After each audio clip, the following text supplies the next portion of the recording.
Hi, I'm Tom. I'm one of the summer students here at BitBox, and I'm going to talk through some of the work I've done this summer. So the first project I was assigned was a mathematical investigation into the jitter of zero crossing points for a power measurement of a three-phase board. And this was investigating the accumulated error over time.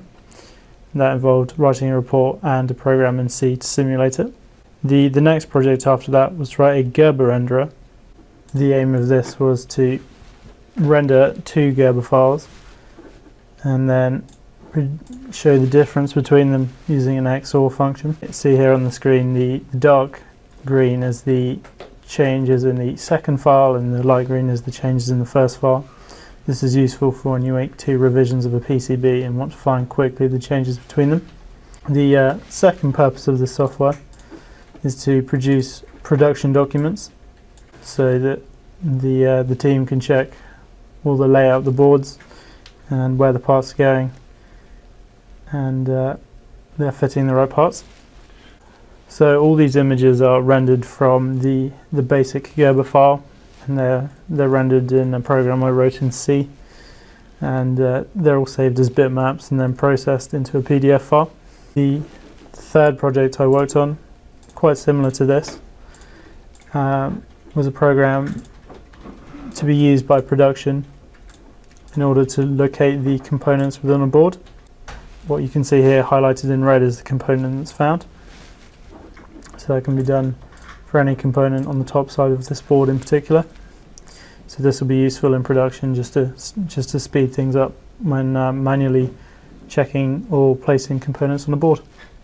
The fourth project I worked on over summer is a short circuit detection system using audio signals. Here's a prototype that you can see on the table. What it does is a square wave generator generates a wave at 2 kHz, which is played through a short circuit in the PCB, and this is picked up with an inductive coil, and the sound is then amplified and filtered and played through a loudspeaker. Here you can see the PCB layout of the board. It's quite a small board, 10 centimeters by 6 centimeters, and hopefully it should be made next week.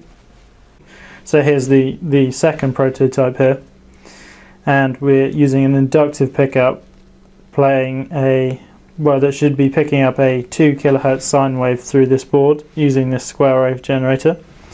So the idea of it is you would wave your inductive pickup over the board and hopefully you pick up any shorts. So there's a tiny short between the ground and power pins on this IC here, and using the pickup you can wave it over and the tone plays to indicate it's been detected.